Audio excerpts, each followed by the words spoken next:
Tahun 2026, kita hidup di dunia yang bisa mengirim video 4K ke sisi lain planet dalam hitungan detik.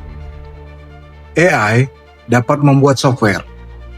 Satelit menghubungkan miliaran manusia. Internet bergerak hampir secepat cahaya. Tetapi ketika seseorang di Jakarta mengirim uang ke Sao Paulo, uang itu mungkin baru tiba beberapa hari kemudian. Kenapa? Apakah teknologi keuangan tertinggal? Apakah bank sengaja memperlambat prosesnya? Atau ada sesuatu yang jauh lebih besar yang tidak pernah kita lihat? Karena kenyataannya, ketika kita berbicara tentang transfer internasional, kita sebenarnya sedang berbicara tentang salah satu sistem koordinasi terbesar yang pernah dibangun manusia. Dan sebagian besar orang bahkan tidak menyadari sistem itu ada. Ketika seseorang mengirim uang ke luar negeri, kebanyakan orang membayangkan proses sederhana. Indonesia, klik, Amerika, selesai. Seolah uang bergerak seperti email. Seolah ada jalur langsung dari pengirim ke penerima. Tapi sebenarnya, itulah ilusi terbesar dalam sistem pembayaran global. Karena dalam banyak kasus, uang tidak pernah bergerak langsung. Bahkan, banyak bank di dunia tidak memiliki hubungan langsung satu sama lain. Bayangkan, ada ribuan bank di ratusan negara, tidak mungkin setiap bank memiliki rekening di semua bank lainnya. Maka, dunia menciptakan sesuatu yang disebut correspondent banking. Dan disinilah cerita sebenarnya dimulai. Misalkan sebuah bank di Indonesia ingin mengirim uang ke Brazil, masalahnya Bank Indonesia belum tentu memiliki rekening di Brazil. Maka bank tersebut membutuhkan perantara. Kadang 1, kadang 2, kadang 3, kadang lebih. Transaksi yang terlihat sederhana bagi pengguna sebenarnya sedang melakukan perjalanan melalui jaringan institusi yang sangat kompleks. Dan setiap institusi memiliki aturan risiko, pemeriksaan kepatuhan, kebutuhan likuiditas, jam operasional. Ketika uang terlihat diam, sebenarnya sistem sedang melakukan koordinasi. Inilah perbedaan penting. Transfer internasional bukan masalah teknologi. Transfer internasional adalah masalah koordinasi. Sekarang kita masuk ke salah satu kesalahpahaman terbesar dalam keuangan global. Banyak orang berpikir SWIFT mengirim uang, padahal tidak. SWIFT hanyalah sistem pesan. SWIFT lebih mirip email daripada sistem pembayaran. SWIFT mengatakan, Bank A ingin mengirim dana ke Bank B, tetapi SWIFT sendiri tidak memindahkan dana tersebut.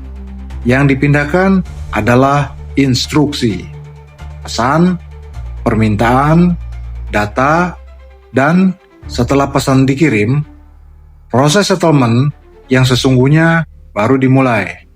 Inilah sebabnya mengapa dunia finansial jauh lebih rumit daripada sekedar aplikasi transfer uang.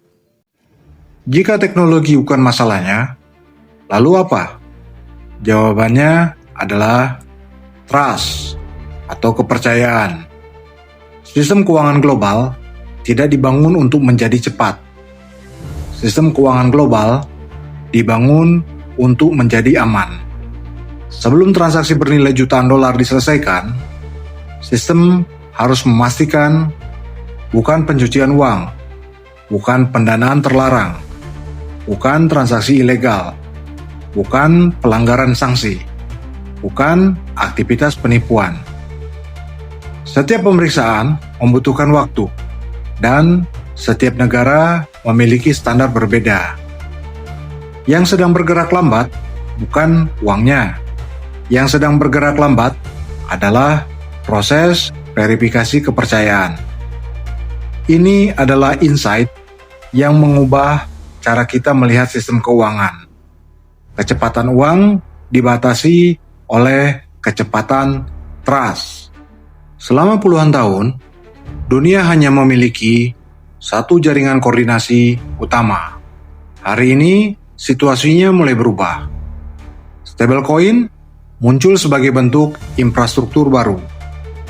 Untuk pertama kalinya, pesan dan settlement dapat terjadi pada jaringan yang sama. Nilai dapat bergerak 24 jam sehari, 7 hari dalam seminggu, tanpa menunggu jam operasional bank, tanpa melewati banyak lapisan koresponden bank. Karena itu, perusahaan pembayaran, fintech, treasury, platform, dan institusi keuangan mulai bereksperimen dengan jalur baru. Mereka tidak sedang mengganti uang. Mereka sedang mengganti rel tempat uang bergerak. Dan dalam sejarah keuangan, perubahan rel biasanya lebih penting daripada perubahan aplikasi. Banyak orang membayangkan masa depan sebagai pertarungan. Bank versus stablecoin. Sistem lama versus sistem baru. Tetapi sejarah infrastruktur jarang bekerja seperti itu. Kereta tidak menghilangkan jalan raya. Jalan raya tidak menghilangkan pelabuhan. Internet tidak menghilangkan televisi. Yang terjadi adalah integrasi. Kemungkinan besar, masa depan pembayaran global bukan penggantian, melainkan koneksi. Sistem lama dan sistem baru akan hidup berdampingan.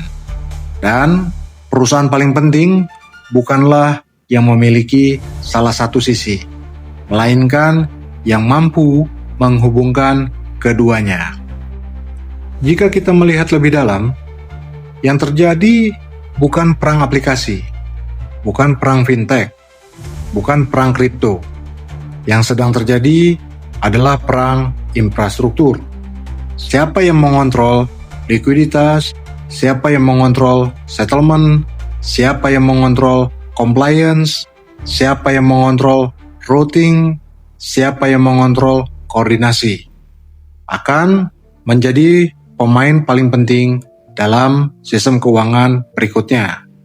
Karena ketika uang menjadi semakin digital, nilai tidak lagi bergantung pada seberapa cepat uang bergerak. Nilai bergantung pada siapa yang mengoordinasikan pergerakannya. Selama ini kita berpikir transfer internasional lambat karena teknologi belum cukup maju. Padahal teknologi bukan hambatan utamanya. Hambatan sebenarnya adalah koordinasi kepercayaan global. Dan ketika kita melihat transfer internasional tertahan selama beberapa hari, yang sebenarnya kita lihat adalah ribuan institusi yang sedang mencoba menyepakati satu hal sederhana. Apakah transaksi ini bisa dipercaya? Tetapi untuk pertama kalinya dalam beberapa dekade, dunia mulai membangun rel baru. Stablecoin, real-time settlement, programmable money, jaringan finansial yang tidak mengenal jam kerja. Pertanyaannya bukan apakah sistem lama akan hilang. Pertanyaannya adalah siapa yang akan membangun jembatan antara sistem keuangan lama dan sistem keuangan baru. Karena dalam sejarah keuangan, pemenangnya hampir tidak pernah pihak yang memiliki uang paling banyak.